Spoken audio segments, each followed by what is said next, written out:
كاين موسى الحبشي وهاريسون، كاين بزاف ديال واحد الطاقم موسع. اذا هذاك فاش تكون واحد الانجاز رياضي هو نتيجه التضافر ديال واحد المجهود ديال المجموعه. وهنا كتشوف ان هذيك كما قلتي الصوره المعبره ديال هذا حكيمي على ما اعتقد رفقه والدته، على ما اعتقد الصوره غير واضحه. حكيمي اكيد على رفقه والدته.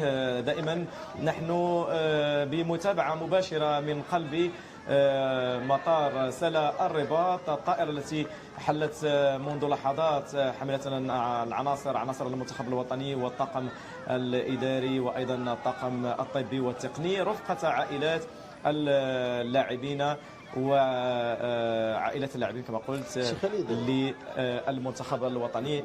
هؤلاء عناصر الوطنية بزيارة. تفضل باش ما نمروش مرور الكرام على هذه الصورة.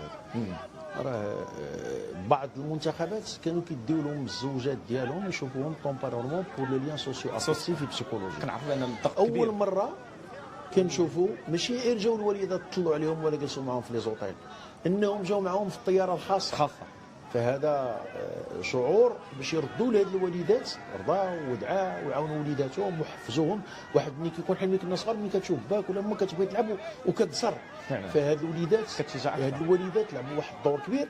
اليوم تجازاو، جابوهم مع اللعابه، جابوهم مع لي بيرسوناليتي اللي كيساينوهم. سي ان جيست اللي بغيت نقول اللي ما ندوزوش على مر الكرام. ان جيست خالد. واحد من اللاعبين هذه خصوصيه مغربيه ان ارتباط اللاعبين بالوالدين. لا انا بغيت نقول لك كاع العرب والمسلمين تلقى عندهم ارتباط مع العائلات ديالهم، ولكن اليوم هذه الالتفاته خاصه، الالتفاته غير مسبوقه. جابوهم في الطياره معاهم وغيدوروهم معاهم وغيفرحوا بهم، بغاو يردوا لهم واحد شويه الجميل ديالهم، لان الدور ديالهم من الناحيه النفسيه والاجتماعيه والذهنيه كان مهم بزاف السي خالد. نعم فعلا انا متفق معك، وهذا باشاده كل المحللين والمتتبعين الدوليين ماشي غير العرب والمسلمين، قالوا بان هذا الدفء العائلي كان باثر كبير على المؤدى العام للمنتخب الوطني. تفضل سيدي. ما عندي ما نزيد فيه انه لاعبين اثناء بعد نهايه كل مقابله دائما كانوا كيتجهوا في مشهد كل شيء كان تيشيد به الوالدين، وتشوف التعلق ديال بوفال بالام ديالو، حكيمي بالام ديالو.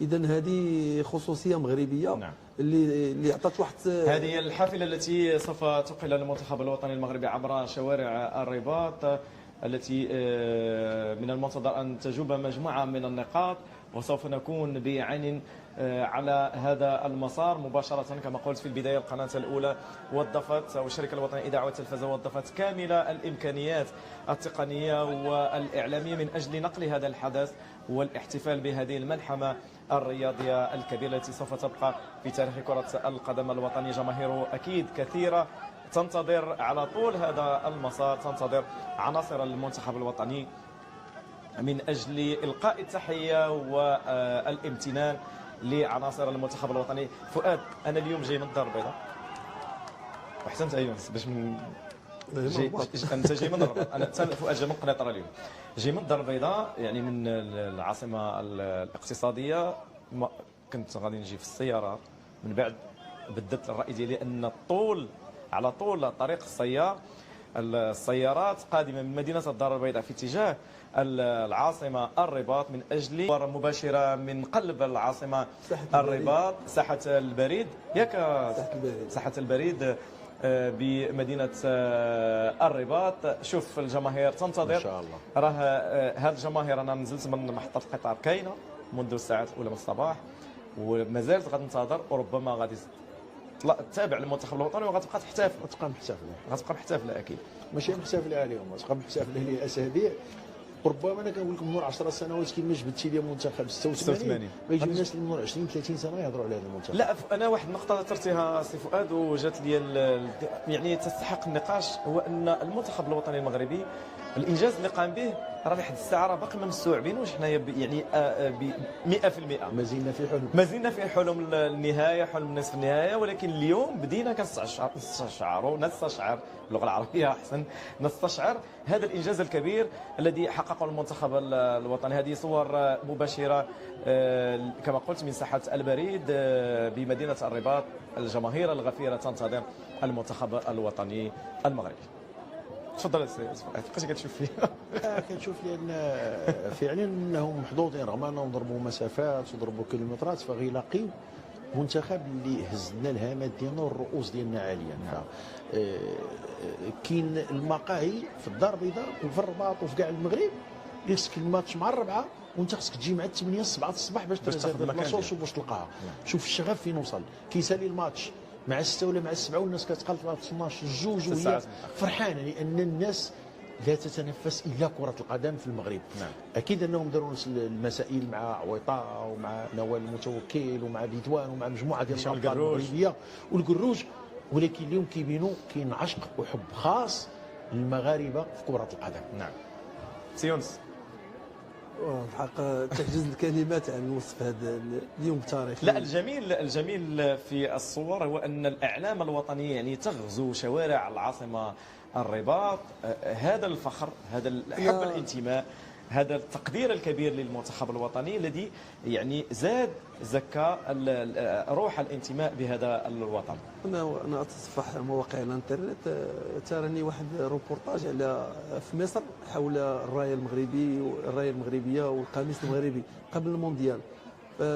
احد المعجبين ما لقى حتى شي قميص ولا رايه، طلب مشى للسفاره وطلب وعطاوه القميص والرايه.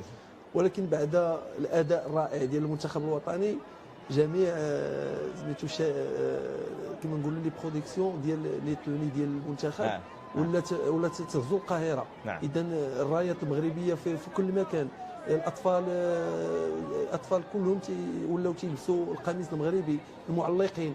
اذا فبعيدا عن الرياضه فكره القدم قدرت تحقق ما لم يستطيع تحقيقه بزاف ديال الناس، لا من ناحيه الترويج للسياحه المغربيه. فموتور دو ريشيرش جوجل اصبح كلمه المغرب ثاني كلمه من ناحيه البحث. 200 مليون بحث عن كلمه المغرب. اذا الانجاز الرياضي حقق لنا بزاف ديال المكاسب كبيره ويستحقون هذا الجيل الذهبي باش يمثلنا خير تمثيل. تصور اول بلد عربي اللي داز الدور الاول ب7 نقاط، انتصارين وتعادل، انتصر على اسبانيا جوج المرات كندوزو ولكن ماشي 7 نقاط، ماشي اول مره 7 نقاط. جوج مرات كان ياك حتى في 86 كنا ربحنا البرتغال بالاهداف ديال الخيري وتعادلنا مع بولونيا كان ديك الساعه تنقيط على جوج، ما كانش جوج.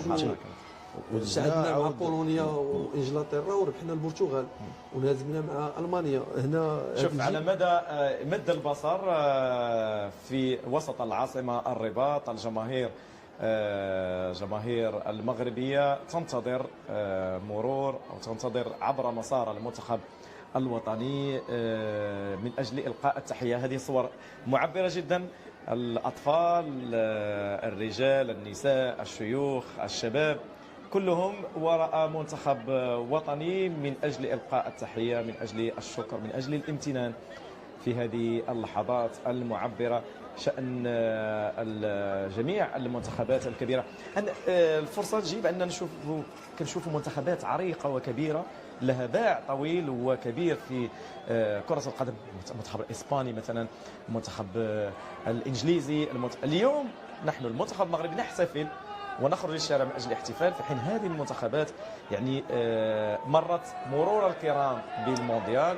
وهو يظهر بأن المنتخب الوطني كسر هذه القاعدة وأعطى يعني صفحة جديدة ومرحلة جديدة في المونديال عبر المنتخبات. أعتقد لأنه كانت احتفالات فرنسا رغم أنها خرجت والأرجنتين، ولكن ماشي احتفالات بهذا الصدى. لماذا؟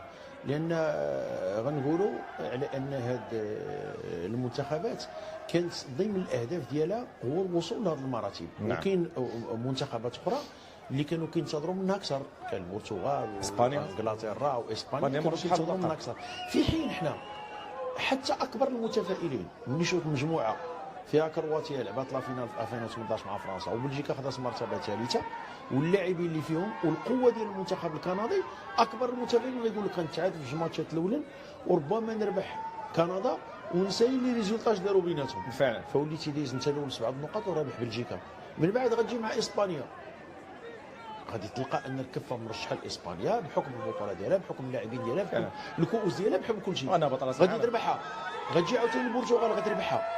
فالناس كانت شويه كتحلم كما قلنا، ولقات الحلم كيتحقق، وهذا حقهم. وما جبناهش بالصدفه، جبناه بالعمل، جبناه بالايمان، جبناه بالقوه.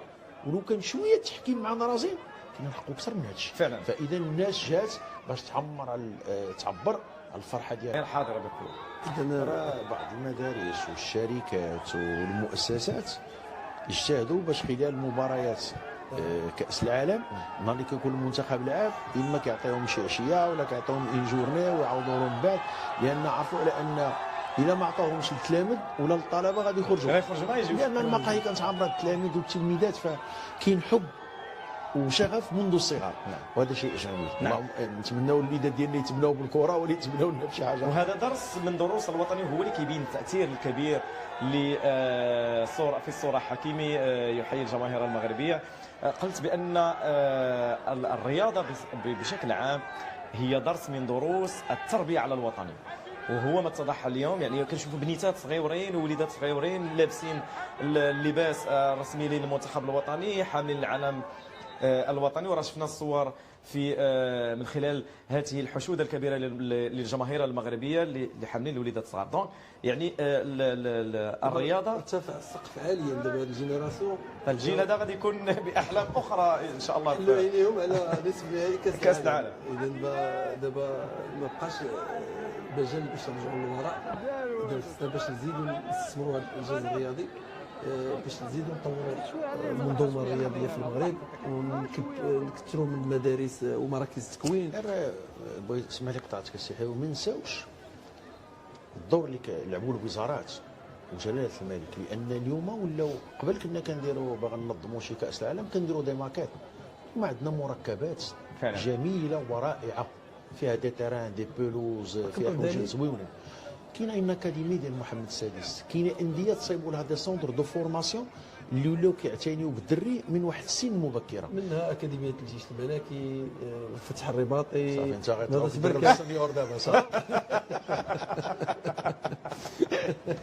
صحيح على ان الجيش الملكي راه من الرواد اول فريق كان محترف بعد 85 اول واحد خدا بطوله افريقيه، وكانوا عندهم شنا كيدخلوا كيترينوا فريق محترف للقطاع.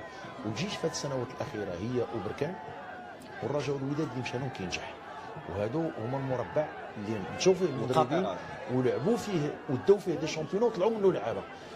صحيح على ان الجيش والمناسبه السيحيه واللي كيدرب هو في الجيش نتمنوا له التوفيق.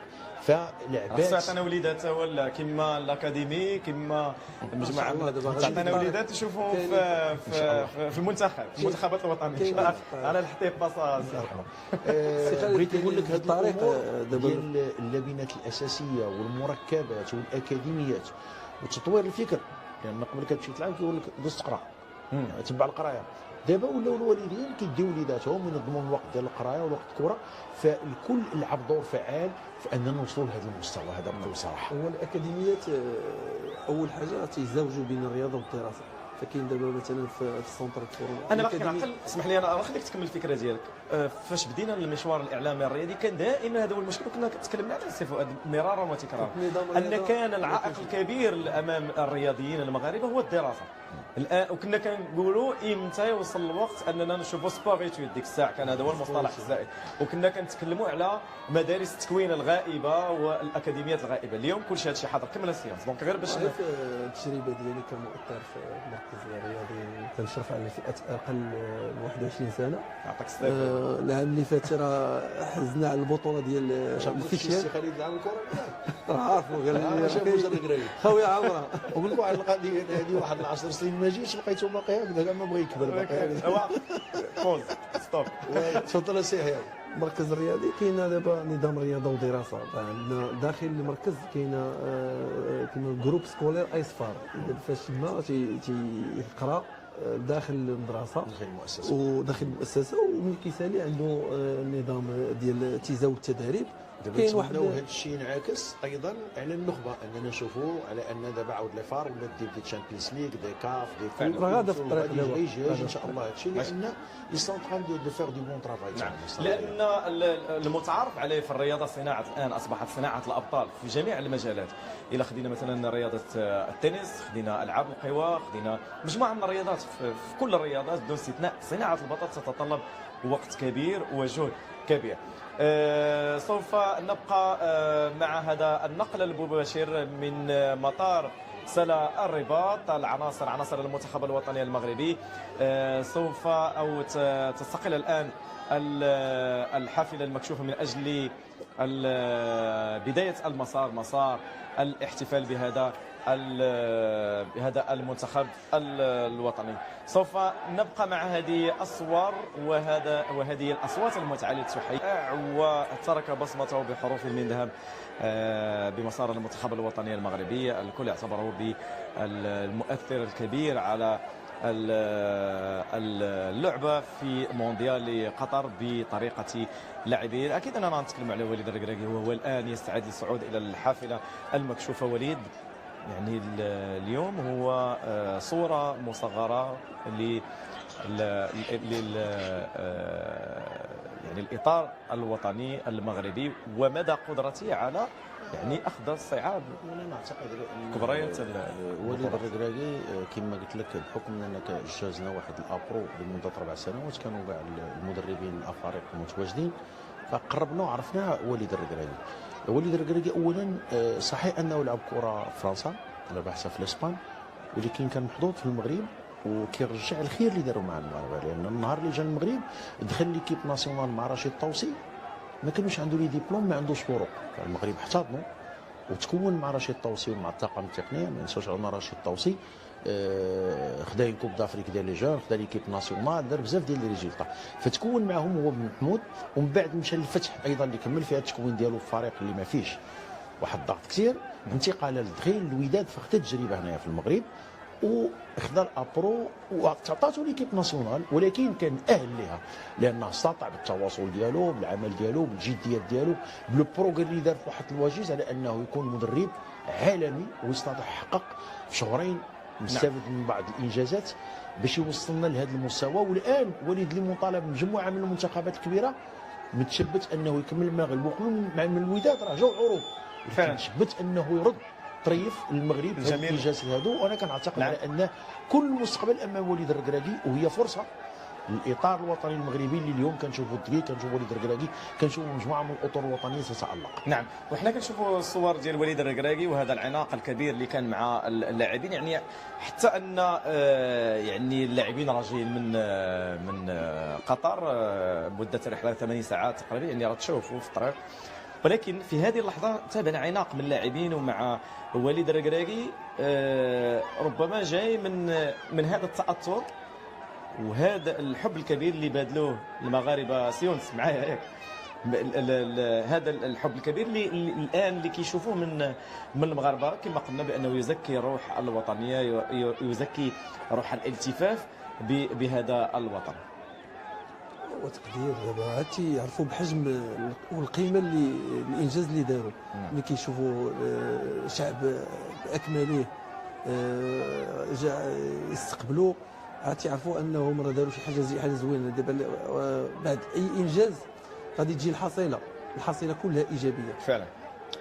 اللي صعيب السي خالد في التدريب، لان اليوم الا كنتي مدرب ظريف وقريب من اللعابه كلشي كيتصر عليك، ودوك اللي ما كيلعبوش كيجي واحد الوقت مع احتراماتي الكلمه كيغسلوك.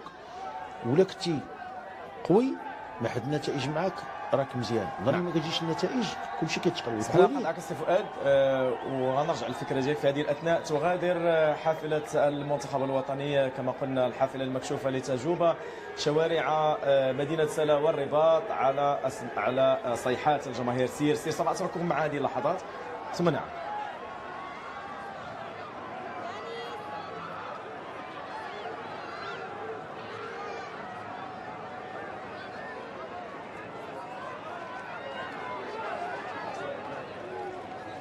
يتقدم اللاعبين وجميع اللاعبين، أشرف حكيمي أيضا هناك بالعالم الوطني، وهذا هو مسار الحافلة في اتجاه العاصمة الرباط، حيث أعداد كبيرة تنتظر هذا المسار، تنتظر هذه الحافلة من أجل إلقاء التحية. تفضل يا سيدي خالد. والحافلة كتجوب شوارع الرباط وسلا، غادي تعرف مدى التطور ديال المغرب من ناحية البنية التحتية فعلا. فالجميل جدا على ان دابا بين عشيه وضحى تشوف على ان كاين تغيير، وتنظن ان صاحب الجلاله في العهد ديالو المغرب عرف واحد التطور، لا من ناحيه البنيه التحتيه لا من ناحيه الملاعب. الشيء اللي كيجعلو يقدر ينظم مثلا تظاهرات، وربما في القريب العاجل غادي يكون كاس العالم للانديه. نعم. وربما نطمحوا ان شاء الله لكاس العالم في 2030. اذا فالمغرب الرياضه تتطور. هذه صور مباشره من قلب الحافله النصيري. النصيري كيلعب راس حربه في الملعب ولعب في الحافله ديال راس حربه. ملاحظه دير بريسينغ الكاميرا اللي كما قلت انا متفق معك. هي فكره يعني سبحان الله عندنا نصيري شحال ديال الناس كانوا ينتقدوا ما سخانش المشاركه ديالهم. شوف الاهداف اللي سجل، الارتقاء اللي ارتقى امام الكل دارها في 2018 ارتقى فوق راموس اخرين وعاود نفس الكره. وكان اعتقد على انها مساله وقت باش يزيد يحسن الاداء التقني ديالو. غتشوف النصيري في اكبر الانديه العالميه. نعم. نحن يعني نعود مرة أخرى لهذه الصور المباشرة كما قلت. ياسين بونو الذي ابتسم للكاميرات في المونديال قطر. رائع. بغيتكم تسمعوا شنو رائع الصور.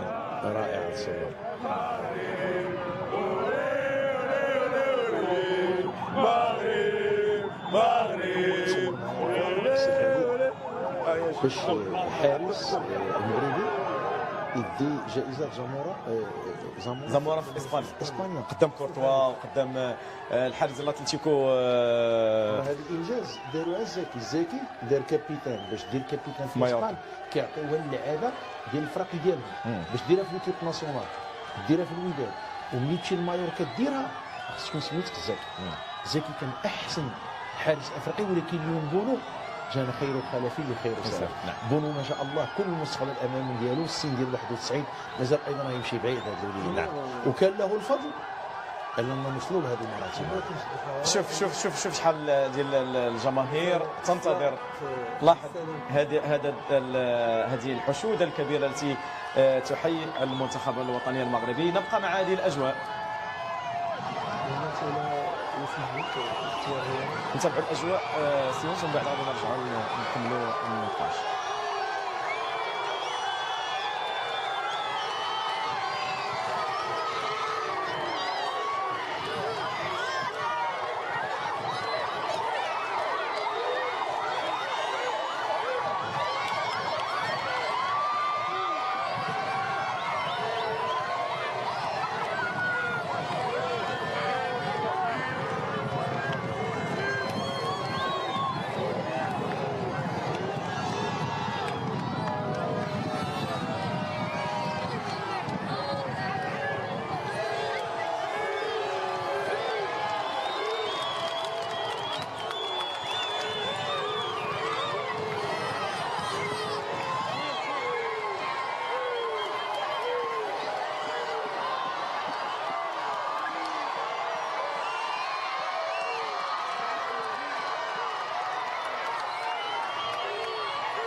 نحن دائما بالصوت والصورة في هذا المباشر نتابع هذا الاستقبال الكبير للمنتخب الوطني المغربي بعد الإنجاز الكبير الذي حققه بمونديال قطر 2022. بغيت تقول شي حاجة فؤاد؟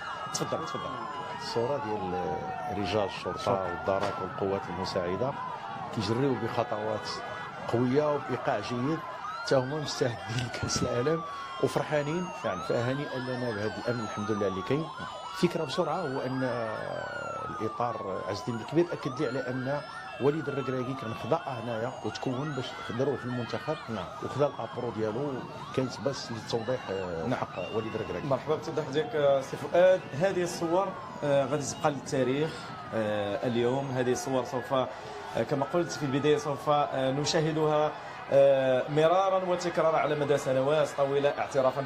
ولاحظ الصوره معي الان كانت على المباشر هذاك الشاب اللي غادي في جنب الحافله يصور اللاعبين، يظهر هذا الشغف، هذا الحب، هذا الاعتراف الكبير اللي اخذ بعض الصور تذكاريه، القاء التحيه على بعض اللاعبين اعترافا بهذا يعني صور غنية. شوف هذه الصورة للسيد مع أبنائه على الدراجة أو أطفاله الصغار يتابع هذا المسار، مسار المنتخب الوطني. يعني كيف يبادل المغاربة هذا الحب وهذا الامتنان للمنتخب الوطني؟ ما يمكنش اللي يجيو تاع فوتبول يجيو غير بوحدهم مع لو كوتي تكنيك، واكيد على ان من غير لو كوتي تكنيك وفيزيك لو كوتي مونطال وسوسيال وسوسيو افيكتيف كيتخدم بهذه العائلات، بهذا السجود، بهذه الروحانيات، بهذا الجمهور. واليوم كيتجسد لك على ارض الواقع كونكريتمون اون فوا لو دوكري دو كونكريتيزاسيون دابوتيسمون ديال هذا الحب اللي كاين بين هذا الجمهور العاشق لكره القدم وما بين هذه اللعابه والتجاوب ديال هذه اللعابه اللي كانوا هنا ولا اللي جاوا من برا. كل شيء متجاوب شعبا وملكا الحمد لله وجمهوران ولاعبين. فهنيئا لنا الحمد لله بمغربنا لنفتخر به الحمد لله كما كيقولوا ذهبا واياما. فعلا سير على الله، حنا غادي ندير الحمد لله. المنتخب الوطني وهذه الصور الرائعه الغنيه يعني حتى مسار الحافله يعني يمر بصعوبه. شوف الحشود الكبيره سيونس التي يعني حتى بعد مرور الحافله الناس كيجريو من وراء من اجل القاء التحيه في مشهد يعني معبر ومهيب جدا.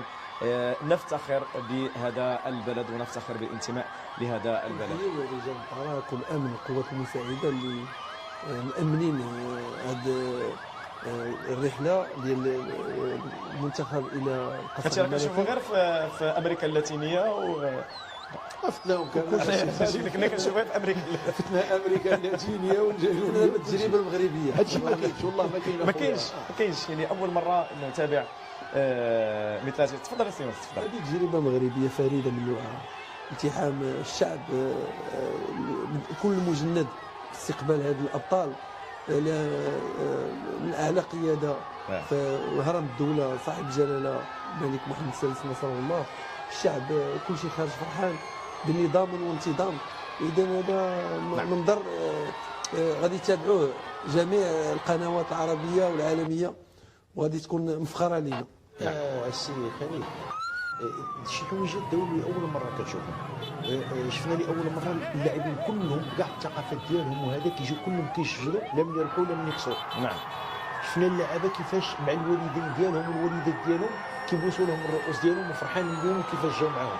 شفنا هذا التلاحم وهذا الشيء بواحد الصوره وبواحد الغبطه وبواحد السرور وبواحد الفرحه ما يمكنش تصور. فهذا تجاوب كبير وكاين اشياء اليوم اللي كتزيد تخلينا نكونوا فخورين بالانتماء ديالنا كمغاربه. نعم. نترك مشاهدينا الاوفياء من اجل الاستمتاع بهذه الصور، من اجل الاستمتاع بهذه اللحظات صوتا وصورا.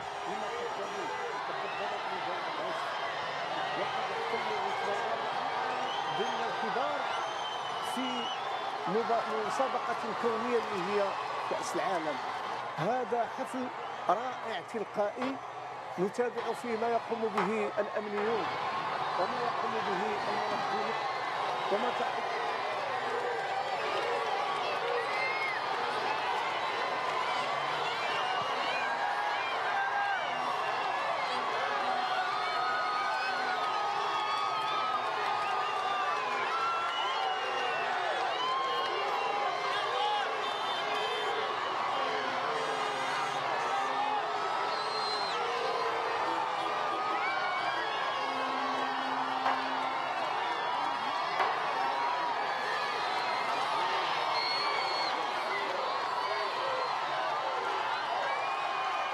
العاصمة الرباط بهذه الإنجازات الكبيرة، بهذه الصور الحضارية للجماهير، وأيضا بالبنيات التحتية الكبيرة التي نعاينها من خلال مرور الموكب ومن خلال مرور شاحنة أو حافلة المنتخب الوطني.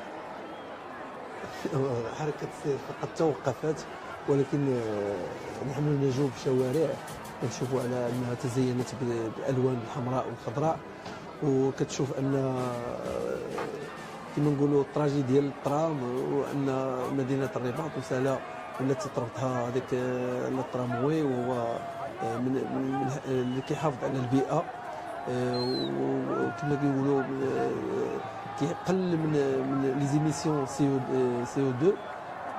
وهنا باش تعرف ان المغرب خطا خطوات كبيره في وسائل تجهيز وسائل النقل الحديثه، وفي وسائل الطرق اللي دوبل فوا، واذا على جميع الاصعده كاين تطور. نعم، تطور كبير. سي خالد، نيل شرف السفر والتجوال بمجموعه من العواصم. نأكد لك على ان الرباط عندها جماليه ديالها. الرباط مدينه جميله بالناس ديالها هادئين مربيين اداريين، وبالجو ديالها، وحتى بالانتوراج ديالها بالشجر وبالغابات. واليوم هذه المدينه الجميله زاد تزينت بالجماهير العاشقه لمصطفى في الطرقات، وزاد تزينت بهذا الحضور الجميل ديال اللاعبين المنتخب المغربي اللي ولاو البلاء الحسن، وزادوها رونقا وجمالا وروعه. واكيد على اننا هذه الصور كما قلتي مشاعر ديال الطائره، لا الطائره ولا الحافله ولا الجماهير غتبقى خالده في الذكر ديالنا، وغتكون كمرجع لينا في مجموعه من المناسبات باش تذكرنا بهذه اللحظات الجميله اللي عشناها. وحنا هنايا متشعرين، فما بالك لو كنا وسط هذا لابوت حتى حنا كنضحكوا وكنشطوا. وداك الشيء علاش قلت لك حنا كنسموا بين فينا والحضره كنقولوا شي كلمات من اجل شويه لايراسيون ديال البرنامج ونضحكوا، لان حنا في القمه ديال السعاده ديالنا الحمد لله. اكيد نحن في قمه السعاده كما هو الشان بالنسبه لهذه الجماهير التي تلتقط صور للذكرى، صور مرور حافله المنتخب الوطني، ربما تلتقط العدسات، فرحه متبادله بين هذه الجماهير وايضا بين عناصر المنتخب الوطني المغربي التي تلوح بالعلم الوطني افتخارا بالانجاز الكبير الذي حققه. تفضل سي يوسف. ونحن نرى الحافله اللي تقل حمد الله، وامامهم اعتقد بدر بنون فعلا يهتفون بالمغرب.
صافي دابا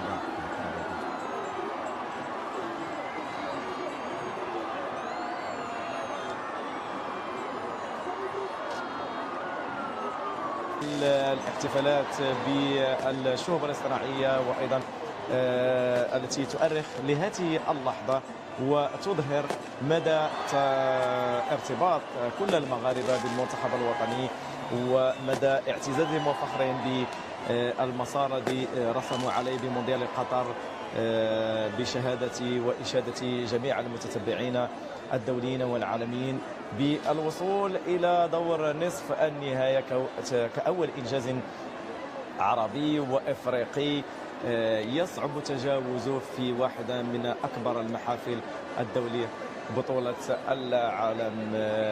إنجاز كما قلنا كبير بمعالم أو ب يعني مواصفات عالمية.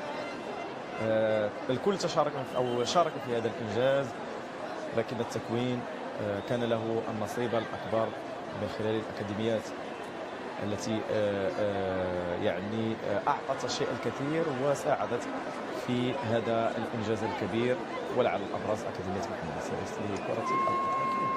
غنشوفوا على ان اليوم كاين اولا اللاعبين اللي خرجوا من البطوله والتكوين ديال الانديه ديالهم بحال اشرف داري من نادي الوداد، بحال ياميق من نادي اولمبيك بريكا، بحال بانون من الرجاء، وكاين لاعبين اللي خرجوا من هنا من القنيطره الفاتح اكر مشى لبرا، مجموعه من اللاعبين اللي خرجوا هنا ومجموعه من اللاعبين اللي تكونت ايضا في الاكاديميه مصيري، ومجموعه من اللاعبين الاخرى سوداني عفوا وناحي، مجموعه من اللاعبين اللي خلقوا منا من المغرب ولاعبين اللي سكنوا برا وجاو واندمجوا في المحيط المغربي وعطاو كل ما عندهم.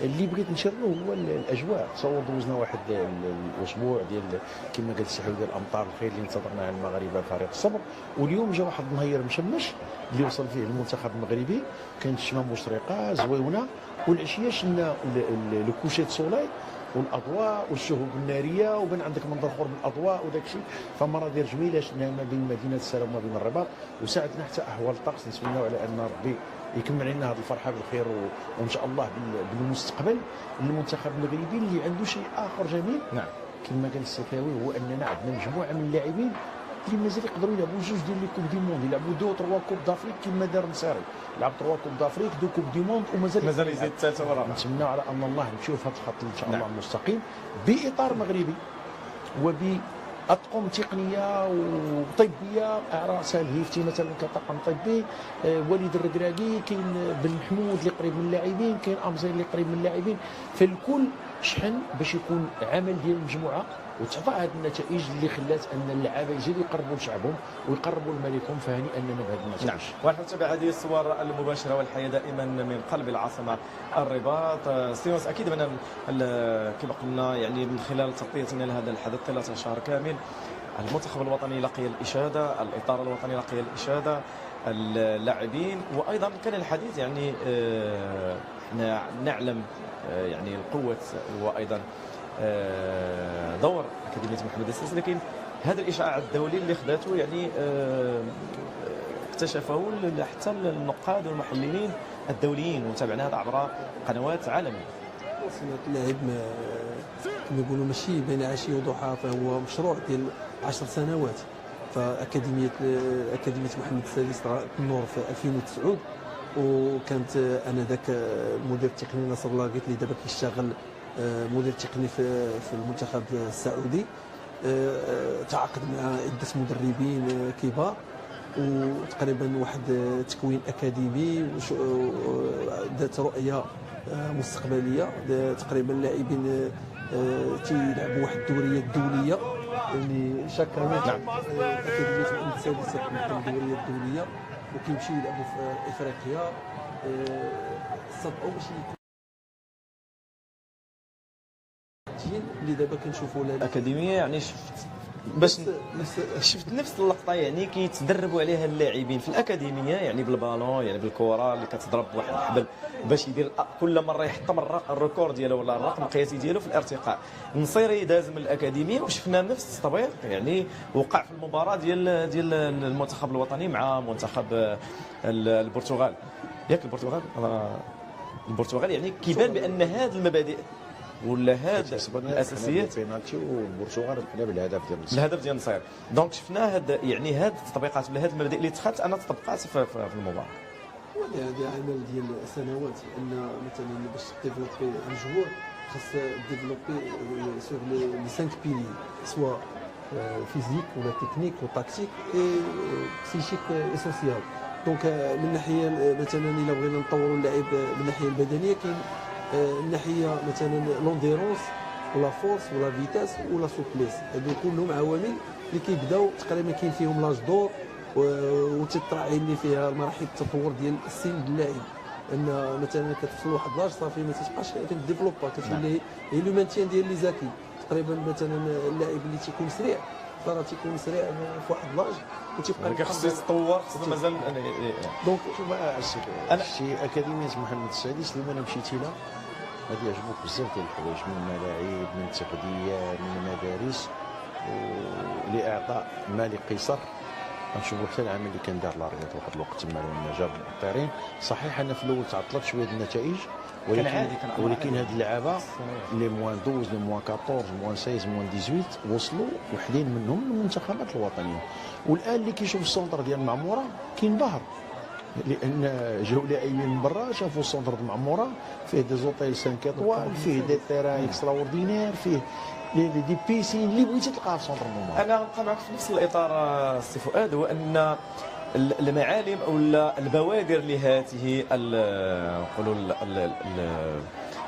الثوره ولا النهضه الكرويه في البلاد بدات يعني من خلال رؤيه جلاله الملك المستقبلي، وبدات من المناظره الى ذكرنا كنا مجتمعين كاملين في المناظره ديال الصخيرات اللي عطات والتوصيات واعطات الواقع ديال كره القدم انذاك يعني بالملموس. من بعد شفنا مجموعه من يعني المشاريع الكبيره قبل منها صحيح ديال المال الخاص ديالي فعلا واحد العديد ديال المشاريع فعلا تعمل الجامعه فعلا هو يعني حنا ملي كنتكلموا اليوم على انجاز ديال المنتخب الوطني راه ما جاش صدفه. اكيد بان هناك انجاز. تكلمنا على المناظرات، تكلمنا على انت تكلمت على مركز محمد السادس بهذاك الحجم الكبير وبهذيك المرافق الكبيره اللي العالم ينبهر ليه، وبشهادات اللاعبين الدوليين اللي هما في انديه كبيره كيشوفوا شنو هي المرافق اللي كاينه تما. ساديو ماني اللي جا تسلم الجائزه ديال الكره الذهبيه كنا ندهش المرافق اللي كتوفر عليها مركب محمد السادس، فقال على انها اتفق لي فونتين وقيلا احنا عندنا مركب السادس تيفوق من ناحيه توزيع القجاع قبل ما يديروا انستركتور اللي تيران دونطرينمون تصايب. الان راه غادا الامور كتحسن حتى ماديا بالنسبه للتمويل ديال الجامعه، بالنسبه لخلق شركات. فكنعتقد كل المستقبل امامنا نتمنوا على اننا نبقاو غير في هذا الايقاع وفي هذا النهج، لان اليوم ما مسموحلناش نتراجعوا اللور وجاينا ان كوب دافريك خصنا نكونوا مستعدين لها، وما مسموحش لنا حتى نوصلوا للفينال، خصنا نديوها اليوم. خصنا ندخلوا بهذا الفكر اللي عندنا بعض الركراي. درتي واحد التشبيه رائع وقلت باننا تجاوزنا يعني من خلال مركز محمد السادس كره القدم تجاوزنا كلير فونتين يعني اللي معروفه مشهور لها يعني بانجازات. انا شفتها وانا غادي نستغل لاننا نتبع الجولات ديالك عبر الانديه العالميه مثلا حتى في الاكاديميات. الا تكلمنا عن اكاديميه محمد السادس فينا نوضعها بين الاكاديميات العالميه اللي ربما انت شفتي شنو اللي كاين هنا واللي كاين هنا، ولا شنو اللي فايتين هنا في الاكاديميه عندنا، شنو اللي ربما تجاوزناه، ولا شنو اللي باقي عندنا نفس الشيء. يعني ديك اول حاجه اللي كاينه عندك الكليما قريب للميكرو كليما ديال بن سليمان وحده، عندك الجو تقريبا كدوز واحد الفتره العام كلها مشمسه كلها نقيه. المسائل اللي غتلقاها هنا في المغرب ما تلقاش في ناس اخرين. كاين ناس اخرين اللي كدوز 4 فصول في النهار بوندون 6 موا ولا 8 موا. عندك لا بروكسيميتي، لانك ما غتخرجش 50 60 كيلومتر على ميلانو تخرج على باريس واحد 30 كنت في ميلانو انا حتى السؤال المركز ديال ميلانو. عندك لو سوق ديال لاسياك ديال كنت ندير ستاج مع سيدوف. عندك لا بروكسيميتي، طلعتي في تي جي في غادي دير واحد الساعه ديما كاع تلقى راسك في طنجه. بغيتي تجي لكازا عندك ساعه ما قريتي دون لو كرون سونتر وحده. لا بروكسيميتي انتريسون. ثانيا لا كاليتي ديال الغازون ولا كونتيتي ديال لي تيران وديال لي بيسين وكره القدم الشاطئيه وديال المأكل والمشرب بي فين دير لي بروجيكسيون ديالك. ثم الابرو دارت هنا وجاو دي انسبكتور فيفا ديال ويفا دي انسبكتور ديال لاكاف سيتي اكسترا اوردينير.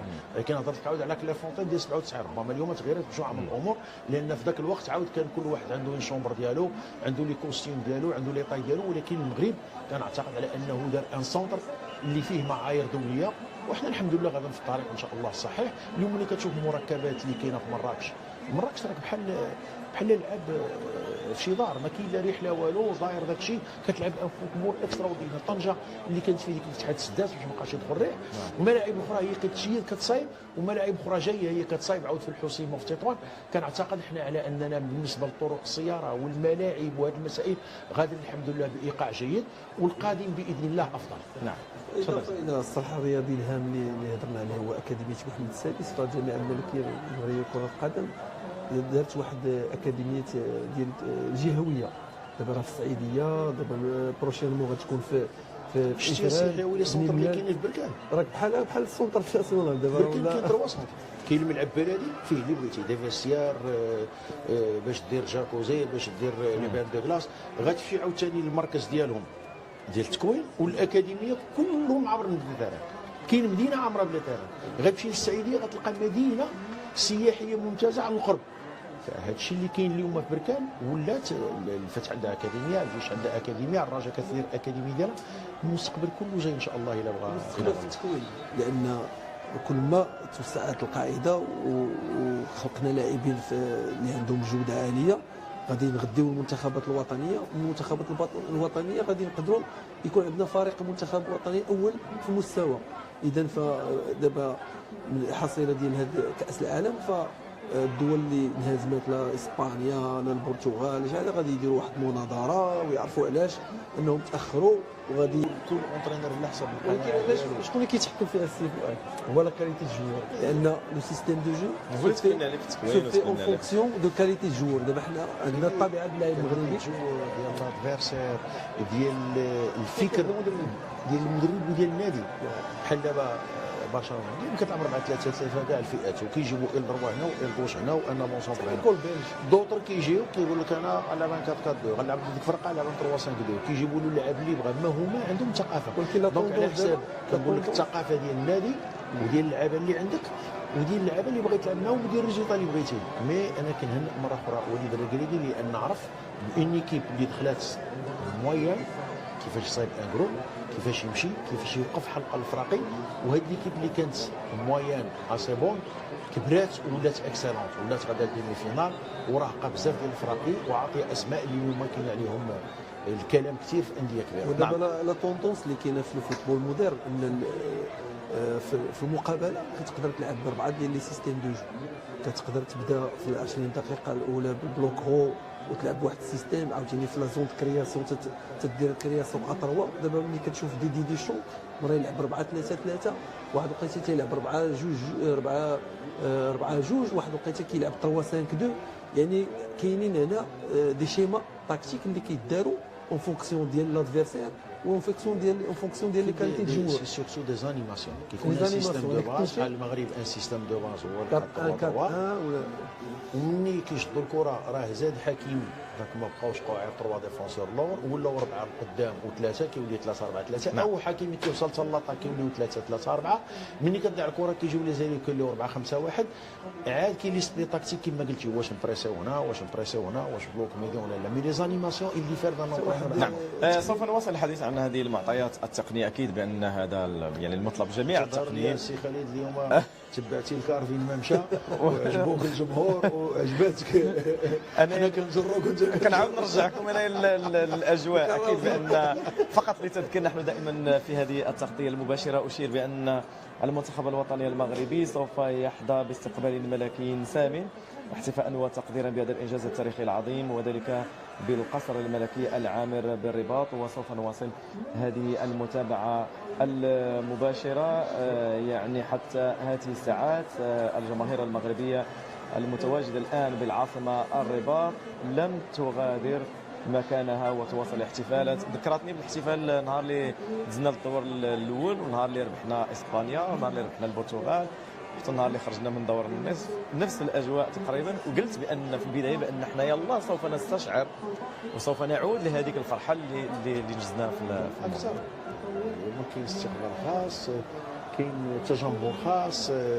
اليوم فرحانين بالنتيجه الانجاز في حد ذاته كما قال السي حيوي ديال المنتخب المغربي، وهذا شيء جد رائع يجسد دائما وابدا العلاقه بين هاد اللاعبين وبين الجماهير ديالهم والشعب ديالهم والملك ديالهم. نعم، الملك ديالنا والشعب ديالنا والجماهير ديالنا. انت كتعلق على الصوره.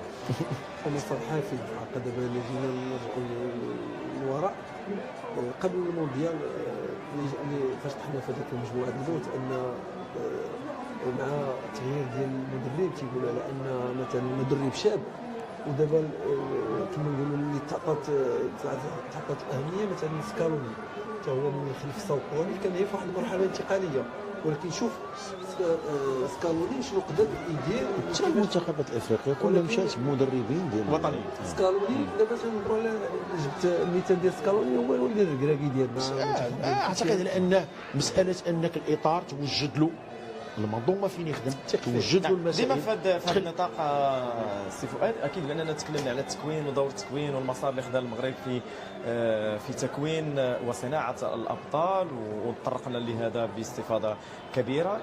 الى جانب ذلك شكون اللي غيشتغل على التكوين؟ الاطر المغربيه التي عجبتك هذه القضيه ديال عرفتي علاش؟ انا بعدا درت على التكوين فعندنا حنا كمدربين شباب ما كانش عندنا الفرصه باش ندخلوا نولجوا للتكوين. نعم. والان دابا تقريبا من 2010 ما كانش هذيك لا ليسونس الموسم الماضي انا حصلت على ليسونس وكاينين معايا 100 واحد، ودابا راه كاين شي 150 واحد دابا داخلين في التكوين. والسي فؤاد صاحبي كان من المدربين اللي محظوظين خداو مع ليسونس مع سي وليد الكراكي، مع جمال السلامي، الجعواني، هذوك ولا العزيز، هذو كلهم عناصر اللي كانوا 25 فوج اللي كانت دارت اول مره. هذه ديال ابرو، ولكن كانت في 2011 2012 اول دارت كان فيها فاخر والزاكي والرباعه. يعني انا البيت القصيد هو ان الجيل اللي كاين دابا المدرب محظوظ، حيت قبل كتمشي لالمان، كتمشي لفرنسا، تمشي تقلب على دي ديبلوم، بيش لي ديبلوم اكاديميك اللي عندك ديال المدرسه العليا مع المرشد وصالوريهم. اليوم الجامعه الملكيه كل سنه عندها دي ديبلوم ديال البي السي الدي، وهي حيدات البروموسيون ديال الابرو. اول بلد في افريقيا اللي دار الابرو دابا عطاوك هاد الدبلوم ديال الابرو اللي كانوا فيه هاد 20 منهم كما كتقول ويدر وربعه ديال الاجانب افارقه. الان عاودت تخلق عاودي نوتر بروموسيون ديال الابرو، حين حنا تعطلت شويه لان كانت جات كورونا، ومن وراها كان مشى بدينا مع مورنو عاود مشى، بدينا مع لارغيتو مشى، بدينا مع اوشنو مشى، وكملنا مع سي فتحي جمال. فكان اعتقد اليوم التكوين موجود الحمد لله على كاع المستويات، لا الميني فوت ولا الفوت ولا المنتخب السيدات، كاين عمل وكاين اشتغال كبير. غير الشيء وبالشيء يذكر السي فؤاد هو ان ملي تكلمت على فتحي جمال الان ما بقيناش كنشوفوا يعني الاطر الوطنيه تتكون من اجل تقلد مناصب داخل الانديه، ولكن ولينا كنشوفوا حتى المؤطرين اصبحوا مغاربه الان. ما بقينا فوالا يعني ما بقيناش كنتظروا ان يجي واحد المؤطر من واحد البلد ما باش يعطي باش حنا تشوف حنا ماشي ضد المدرب الاجنبي، لان حتى حنا خدمنا في قطر في السعوديه في الامارات كذا كذا في ليبيا، وحتى دوك الناس اللي غيعطيك الاضافه مرحبا، اللي عنده سيره ذاتيه عامره مرحبا، اللي غيعطيك ان بلوس مرحبا. ولكن تجيب اطار اللي داخل في عطاله اكثر من 5 6 سنوات، اولا ما عندوش ابرو تقلبوا على قريبان اللي جلس حداه بحيث عنده باسبور احمر ولا باسبور خضر، كنعتقد هذا العهد ولا واحد غدير مدرب اجنبي يجيبوا على الراس والعين، لان حنا غنقولوا لاننا متعاونين مع الافارقه ومع العرب، نمشيو عند الناس يجيو عندنا الف مرحبا، ولكن نجيبوا المدرب اللي عنده سيره ذاتيه محترمه وعنده مسائل محترمه. اهلا وسهلا. نعم. علاش حنا جبنا هاد يعني كل هذه المعطيات باش نبينوا ان ملي كنشوفوا هذه الفرحه ديال الجماهير فهي جات بنتيجه معينه، والنتيجه جاءت بعمل كبير على جميع الاصعده. ما نتكلموش غير على التكوين وعلى يعني على المؤطرين وعلى التأطير وعلى الانديه وعلى الاكاديميات، ولكن راه هو عمل ومنظور اللي تاسس منذ سنوات طويله، والنتيجه الان كما قلنا بان الان يجب ان نواصل العمل اكثر من اجل حصد نتائج اخرى. حنا حاليا كنا كنديو شي شامب كنتلاقاو مع الفراقي ديال النيجر وكامل كتعمل 3 4. دابا دينا وحده مع موته ودينا وحده مع السلامي، وراه جايين عاوتاني دي بروموسيون في هذه البطوله المغربيه باش يكونوا لا على الصعيد ولا الاولمبيك يتكونوا. دابا هما كيصايبوا المنتخب الاولمبي ديال 23 اللي غيكونوا فيه دي زاليمون من اللي مزيانين وقويين ديال المنتخب الوطني ديال المنتخب هادو باش يعرفوا منتخب السيدات هو مؤهل. المنتخب ديال الميني فوت شوف فين وصل. فكنعتقد على ان اليوم الحمد لله كاينه نهضه كرويه، ولكن كما جاء على اللسان ديال السي خالد ما جاش هذا الشيء بمحض السلطه، جاب العمل، جاب تكوين الملاعب، جاب المؤطرين، جاب لي كونسونطراسيون كونتيني اللي كيديروا دي ستاج كونتيني يلعب كامل في السونتر ديال المعموره بالسفريات بلي ماتش اميكو بلي ماتش انترناسيونال باش نديروا دي ماتش دون لي جامب ونفو. فين عندنا الاشكال؟ عندنا اليوم غير في الفئات الصغيره ديال القل من لي كادري، لان كيكون اللاعب الى با اونكور اتان لا بوست بيبرتي ديالو مازال العظم ديالو التكوين ديالو لقيتي لاعب زيد على غير شهر في افريقيا او لا شهرين من افضل. الا كان عام راه كارثه، كيبان الفرق لا في لي ميسكل ديالو ولا في العظم ديالو ولا في الصو ديالو ولا في القوه. دونك هذا راه محط نقاش غادي يكون حتى هو من اجل الدراسه. غياخذوا هذه باش غيتسكتوا خاصو هذاك اللاعب، لانه الطفل صغير وخاص اللي يعرف يتعامل معاه ويعرف مراحل النمو ديالو. كاين اللي طرافي اللي ما خصوش يدار طرافي ديال المسكيلاسيون وكيجي كيبدا يخدم معاه شي حوايج اللي ما خصوش يدير. اذا خاصو يبريفيليجي لو طرافاي تكنيك، يبدا له طرافاي البالون وتمشي تيبدا يخدم معاه المسائل اللي ما خصوش يدار. اذا هنا اذا مشينا شخصنا وبدينا كنخدموا كل حاجه نعطيوها المسميات ديالها وبدينا في واحد الاشتغال وفق اساليب علميه. دابا كنشوفوا على ان مثلا في لي زاكاديمي المهم الفيزيوناج. مثلا دابا اللاعب واخا كتكونوا ولكن ملي كتجي توريه انه راه دار اخطاء تيقول لك انا ما درتش. في الماتش فاش تيسالي كتوريه كتقول له ها فين مشيتي ها لوريونطاسيون دو كو تيبقى يسكت. اذا فاش غادي تعرف انه ما كاين الخلل. وعندنا دابا لو جوور دو هو نيفو. دابا كتشوف اللعاب راه دابا الا بغينا نشوفوا نكونوا كتشوف هي كيفاش داير مبابي كيفاش اتليت المورفولوجيا ديالو المورفولوجي صافي دير انفستيسمون ديال سنوات ماشي سنوات. هذاك اللاعب راه صناعه اللاعب ماشي اللاعبين المغاربه هما قدامنا ابطال ولكن مشاو في واحد القيمه مضافه لانه دابا عندهم مبريبارين لا او نيفو فيزيك لا تكنيك لا تاكتيك. دابا اللعاب خاص يكون عارف جميع لي سيستيم دو جو. نعم صراحه نبقى في نفس النقاش ونرجعوا شي شويه الاخر. الميساج باقي كيجيوك ما عرفتش شنو الناس شنو الرسائل. الناس كيقولوا لك بزاف الناس كيتواصلوا معنا تواصل بحال فرحانين. شارك معنا الناس الفرحه، ما كاين حتى شي مشكل. حنا اليوم فرحانين كامل المغاربه كلشي اليوم فرحان. قلت بان هذه الصور وهذا الحب الكبير لكره القدم الوطنيه والانجازات الكبيره لكره القدم الوطنيه لا يمكنها الا ان تعطينا مثل هذه الصور الحيه، هذه الفرحه. كما قلت رغم مرور حافله المنتخب الوطني منذ تقريبا 45 دقيقه من هذا المكان، الا ان الجماهير المغربيه ما زالت مرابطه بمكانها تحتفل بالانجاز الكبير للمنتخب الوطني. ونحن دائما في نقاش مستفيض حول كرة القدم الوطنية كمناسبة لشكر كل اللاعبين وايضا للوقوف عند الطرق والسبل لمواصلة هذه الانجازات، لمواصلة التربع على كرة القدم الافريقية والعربية وايضا لما العالمي. ما دمنا نحن اليوم بمحفل عالمي كبير. اشير بان المنتخب الوطني المغربي مرة اخرى سوف يحظى باستقبال ملكي سامي بالقصر الملكي العامر، وذلك احتفالا وتقديرا بهذا الانجاز التاريخي العظيم. نعود للنقاش مرة اخرى. فؤاد عييت تشوف فيا النفس راه طويل.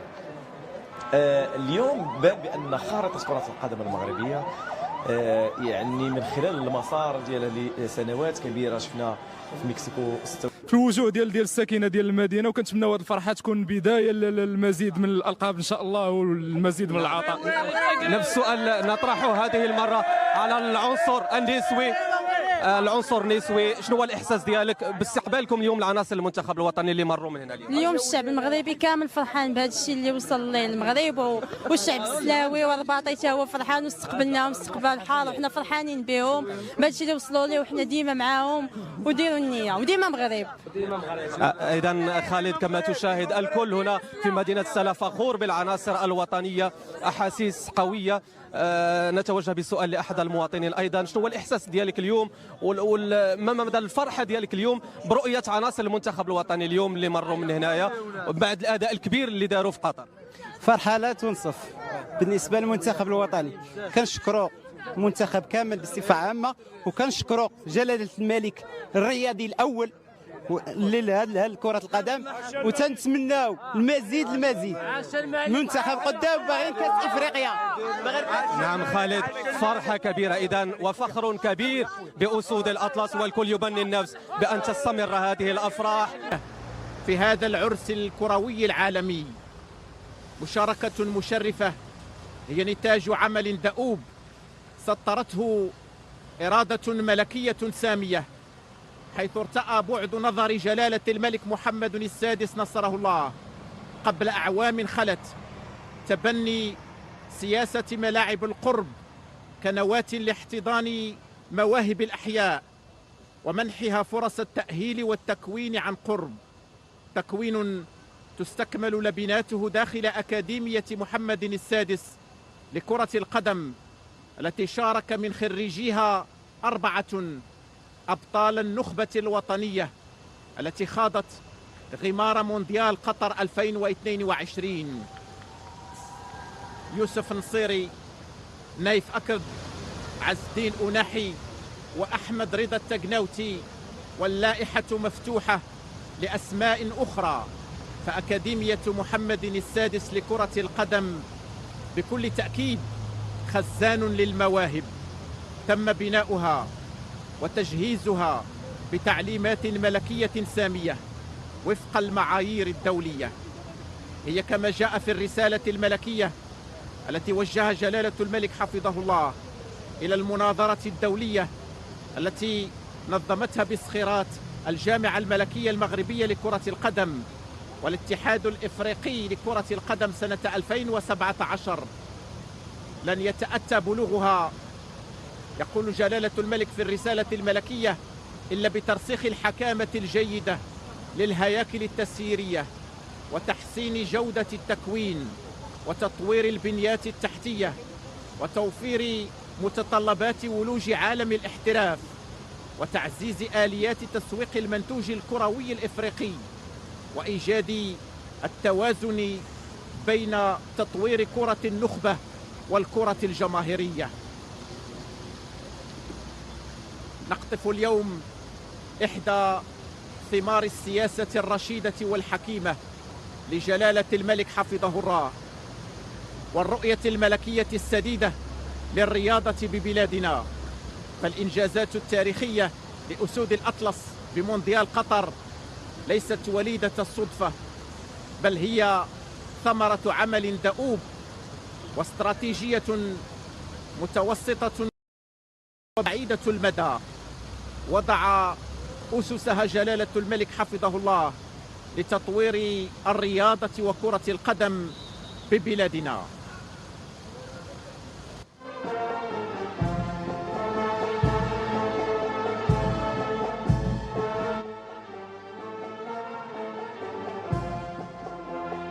على أنغام أنشودة الفرحة والبهجة تلج عناصر المنتخب الوطني أسود الأطلس القصر الملكي بالرباط من لحظة تاريخية بمونديال قطر إلى لحظة تاريخية مميزة عميقة الدلالات هنا بالقصر الملكي بالرباط، حيث تحظى النخبة الوطنية لكرة القدم باستقبال ملكي سام.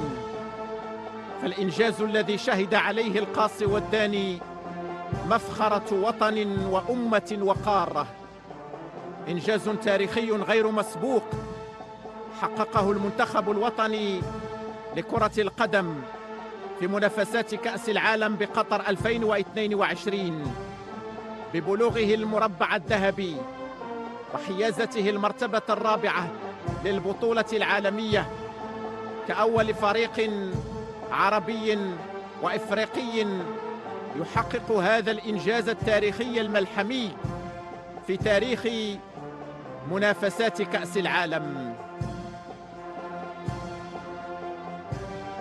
عناصر الفريق الوطني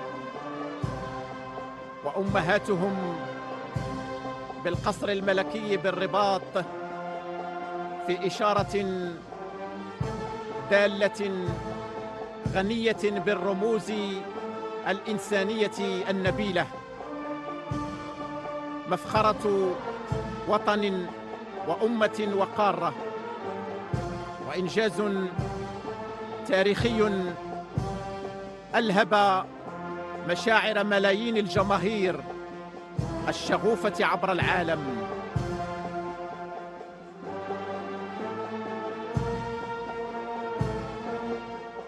ودروس قدمتها النخبة الوطنية في قيم الوطنية وفخر الانتماء.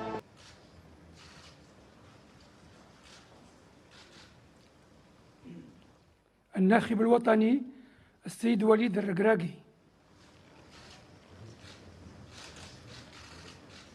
استقبال الملكي لمدرب المنتخب الوطني وليد الركراكي الذي استطاع في زمن قياسي بضعة أشهر من تكوين فريق من اللاعبين يتمتع بالتماسك والروح القتالية. وسام العرش درجة قائد. بحرفية عالية وتنافسية قوية وغيرة وطنية صادقة وقيم إنسانية راقية، أدى الفريق الوطني منافسات بطولية. اللاعبون: السيد غانم سايس محترف بنادي بشكتاش التركي. وسام العرش درجة ضابط. تكريم ملكي لعميد الفريق الوطني غانم سايس الذي أبان عن روح قيادية في مختلف مباريات المونديال التي جمعت الفريق الوطني. السيد ياسين بونو محترف بنادي FC سيفيل الإسباني. وسام العرش درجة ضابط. حامي عرين أسود الأطلس ياسين بونو أول حارس مرمى إفريقي يحافظ على نظافة شباكه خلال 3 مباريات. أرقام قياسية عديدة دخلت سجل مفاخر النخبة الوطنية. السيد أشرف حكيمي محترف بنادي باريس سان جيرمان الفرنسي. أشرف حكيمي وسام العرش درجة ضابط. أشرف حكيمي تجربة فريدة متفردة كمدافع يحسب له 1000 حساب وجدار منيع انكسرت أمامه كرات الخصم تباعا. وتكريم ملكي لجلالة الملك حفظه الله نصره الله.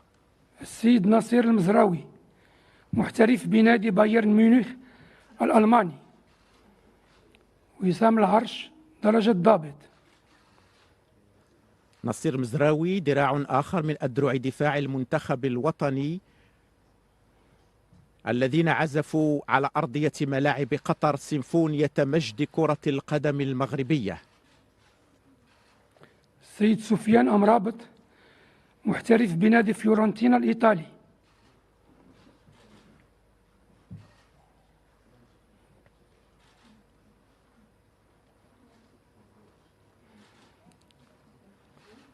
وسام العرش درجة ضابط.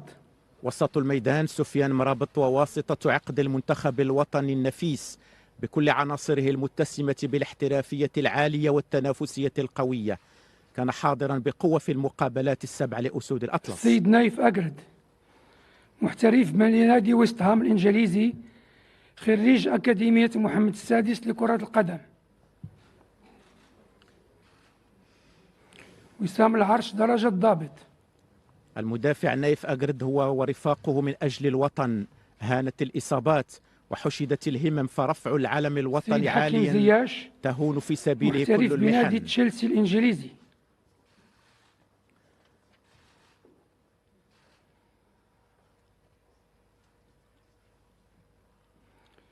وسام العرش درجة ضابط. حكيم زياش ذو القدم اليسرى الذهبية والروح القتالية العالية، المؤمن حتى النخاع بأن النصر لا طعم له إلا تحت الراية الحمراء بالنجمة الخضراء. محترف بنادي أنجي الفرنسي، خريج أكاديمية محمد السادس لكرة القدم.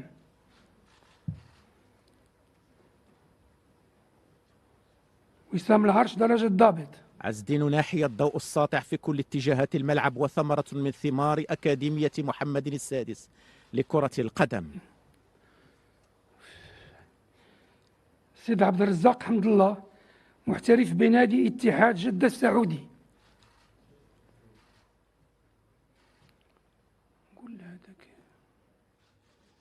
عبد الرزاق حمد الله إسهام في العرش درجة صنع الضابط. لحظات مونديال 2022. سيد أنس زروري محترف بنادي برلي الإنجليزي. وسام العرش درجة الضابط. أنس زروري سواعد قوية واعدة لمنتخب قوي متماسك، حقق فوزا كان حلما صار حقيقة وشرع الباب نحو عطاءات هي اليوم أحلام ومفخرة. محترف بنادي سامبدوريا الإيطالي. وسام العرش درجة الضابط. قصة نجاح كروية أخرى أضافت لسجلها صفحات مشرقة في مونديال قطر. سيد منير الكجوي محترف بنادي الوحدة السعودي.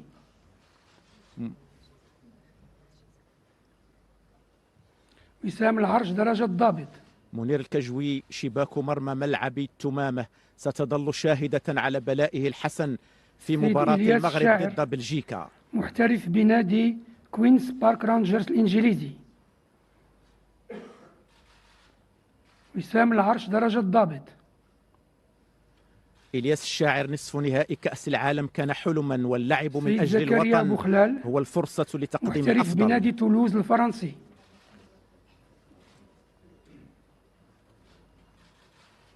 وسام العرش درجة الضابط. زكريا بوخلال عزيمة وإرادة لمهاجم لا تفتر، وإن وصلت إلى شباك الخصم وحققت الهدف فالعود والمسير من جديد نحو الشباك هو الأمل. محترف بنادي ستاندارد دو ليج البلجيكي. وسام العرش درجة الضابط. سليم أملاح شغف قوي بالقميص الوطني وإرادة تتحدى الصعاب لتشريفه والشرف بارتدائه. الزلزولي محترف بنادي أوساسونا الإسباني.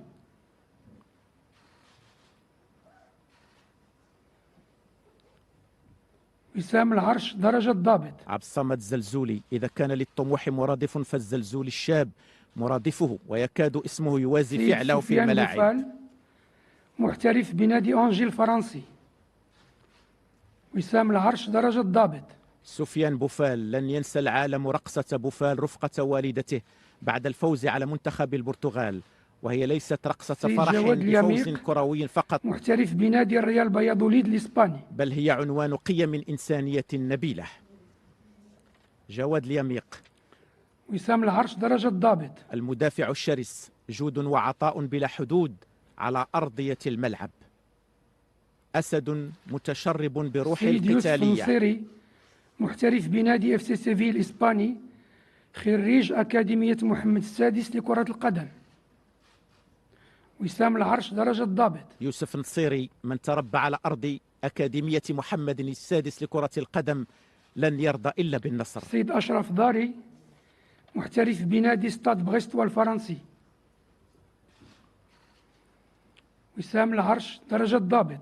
أشرف داري مسار مشرف وموهبة كروية لبت نداء الواجب الوطني. سيد وليد شديرة محترف بنادي باري الإيطالي. وسام العرش درجة الضابط. وليد شديرة مهاجم المنتخب الوطني، فخر واعتزاز بالقميص الوطني وجهد تلو جهد، فالمطلب عزيز وجسر العبور إليه مليء بالمطبات. سيد أحمد رضا التقناوتي محترف بنادي الوداد البيضاوي، خريج أكاديمية محمد السادس لكرة القدم.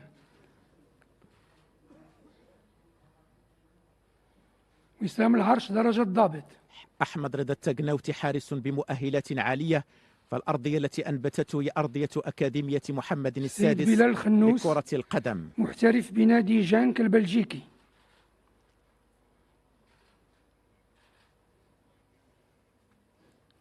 وسام العرش درجة الضابط. بلال خنوس صغير في عمره، كبير في وطنيته، عملاق في حلمه، أخلاق الكبار وعزيمة سيد الشباب. بدر بانون محترف بنادي قطر الرياضي.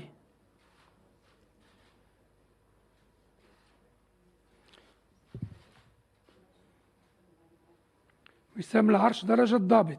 بدر بانون احترافيته وأخلاقه العالية وقود وطنيته التي يضخها قلبه النابض بحب الوطن محترف بنادي الوداد البيضاوي.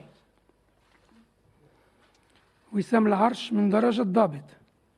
يحيى عطية الله الإدريسي، لأن الهدف واحد وقبله الحلم واحد، فإن الموعد أصبح واحد أيضا، وعلى أرض واحدة تجسدت الإرادات. أخيرا السيد يحيى جبران محترف بنادي الوداد البيضاوي.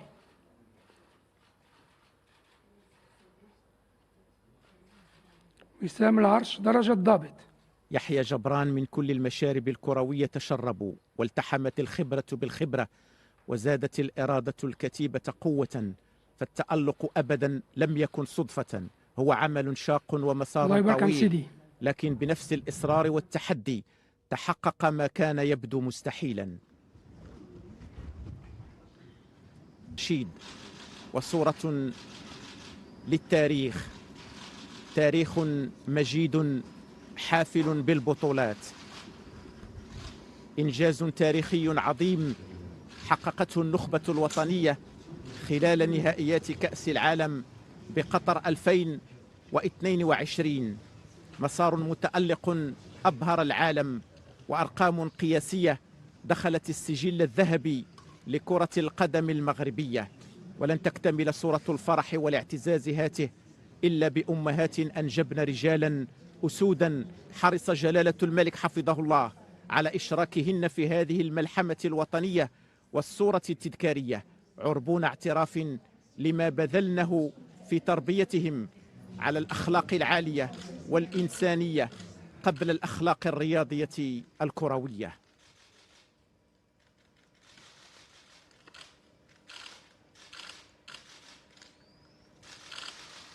أوسمة ملكية كريمة من يدي صاحب الجلالة الملك محمد السادس نصره الله على صدور أسود الأطلس أبطال المغرب.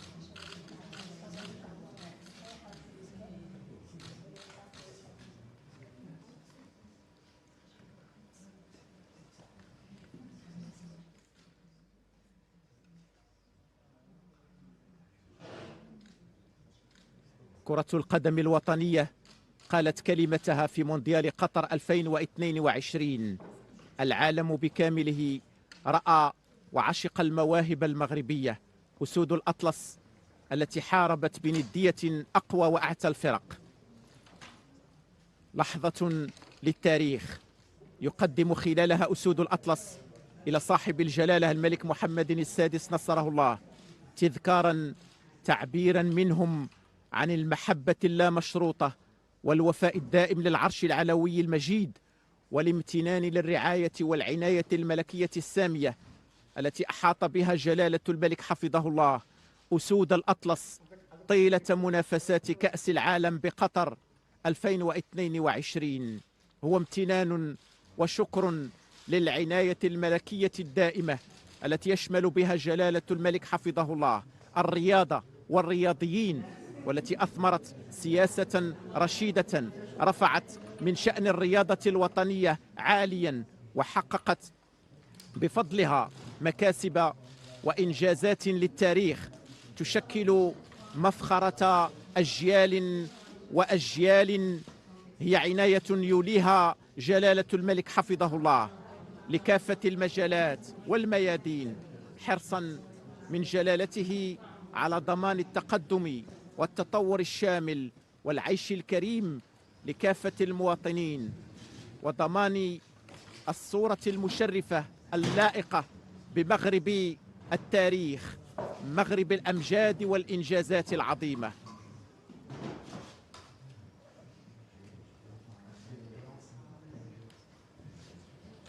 كرة القدم الوطنية هي في فرحة كبرى وعرس كبير وتشريف ملكي تحظى به عناصر النخبة الوطنية، أسود الأطلس التي حاربت بندية أقوى وأعتى الفرق، متصدرة القائمة العالمية لتصعد الدرجة بدورها نحو العالمية. ولن يكون مونديال قطر إلا بداية لصعود يتلوه صعود، فكتيبة وليد الركراكي